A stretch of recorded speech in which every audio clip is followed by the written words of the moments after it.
ആരംഭിക്കുന്നത്. മരം എന്ന വാദ്യമാണ് പാണിക്ക് ഉപയോഗിക്കുന്നത്. ഇത് കോടിവസ്ത്രം കൊണ്ട് പൊതിഞ്ഞിരിക്കും. ശംഖ്, ചേങ്ങില, വീക്കൻ ചെണ്ട എന്നിവ പാണിയുടെ അകമ്പടി വാദ്യങ്ങളാണ്. താന്ത്രിക തത്വങ്ങൾ വാദ്യപ്രയോഗങ്ങളിലൂടെ ആവിഷ്കരിക്കുന്ന സമ്പ്രദായമാണ് പാണിയുടേത്. ശബ്ദബ്രഹ്മം തത്വങ്ങളിൽ പ്രധാനമാണ്. തത്വസൃഷ്ടിയും തത്വസംഹാരവുമാണ് പാണിവാദനത്തിന്റെ പ്രധാന ഉദ്ദേശം. പാണിയുടെ താളമേളങ്ങൾ ഒരുക്കിയ അനുഷ്ഠാനപരമായ ശബ്ദ പശ്ചാത്തലത്തിൽ നിദ്രാശയ്യയിലെ ദേവകൾക്ക് ഇത് ഉഷപൂജയുടെ കാലം. ശയ്യയിലെങ്കിലെ ഉഷപൂജ പ്രതിഷ്ഠാദേവതകൾക്കുള്ള പ്രാതനമസ്കാരമാണ്. പൂജകൾക്ക് ശേഷം ശയ്യോദ്ധാരണം ചെയ്യുന്ന ബിംബങ്ങൾ പട്ടുടയാടകളും പുഷ്പമാല്യങ്ങളും അണിഞ്ഞ് എഴുന്നള്ളത്തിനായി തയ്യാറെടുക്കുകയാണ്.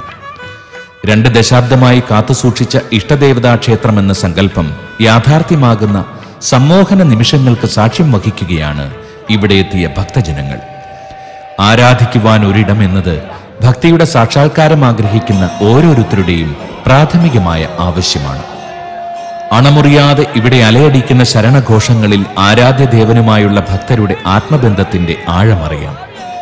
ശരണകീർത്തനങ്ങളുമായി ഇവിടെ എത്തിയ ശബരീശ ഭക്തർക്ക് പ്രതിഷ്ഠാമൂർത്തിയുടെ ദിവ്യദർശനമാണ് ഇനി സുഹൃത പുണ്യങ്ങൾക്ക് ആധാരം.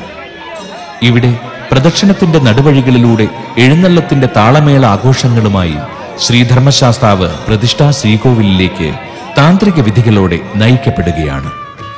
കന്നിമൂല ഗണപതിയുടെയും മാളികപ്പുറത്തമ്മയുടെയും പ്രതിഷ്ഠാ വിഗ്രഹങ്ങൾ ഇതോടൊപ്പം അതാത് ശ്രീകോവിലുകളിലേക്ക് ആനയിക്കപ്പെടുന്നു. മന്ത്രപൂരിതമായ ജലത്താൽ ശുദ്ധി ചെയ്ത മാർഗത്തിലൂടെ സഞ്ചരിച്ച് തന്റെ ആലയമായ ശ്രീകോവിലിലേക്ക് കടക്കുന്ന ശ്രീ അയ്യപ്പൻ ഇവിടെ ഇനി ആരാധകരുടെ ചിരന്തന മൂർത്തിയാണ്. മീനം രാശിയുടെ ശുഭമുഹൂർത്തത്തിൽ ഇനി ഇവിടെ നടക്കേണ്ടുന്നത് ആചാരപരമായ പ്രതിഷ്ഠാകർമ്മമാണ്. സമാരാധ്യനായ ശ്രീധർമ്മശാസ്താവിനും കന്നിമൂല ഗണപതിക്കും മാളികപ്പുറത്തമ്മയ്ക്കും മീരാ റോഡിലെ അയ്യപ്പ സേവാസമിതി നിർമ്മിച്ചൊരുക്കിയ ദേവശ്രീകോവിലുകളിലെ ഭക്തിനിർഭരമായ പ്രതിഷ്ഠാകർമ്മങ്ങൾ ക്ഷേത്രായനത്തിന്റെ അടുത്ത എപ്പിസോഡിലൂടെ മാന്യ പ്രേക്ഷകർക്ക് ദർശിക്കാം. പ്രതിഷ്ഠാകർമ്മങ്ങളടങ്ങുന്ന സവിശേഷമായ ആ എപ്പിസോഡുമായി മടങ്ങിയെത്തുന്നതുവരെ ഏവർക്കും ക്ഷേത്രായനത്തിന്റെ വിനീത നമസ്കാരം.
Pardon me.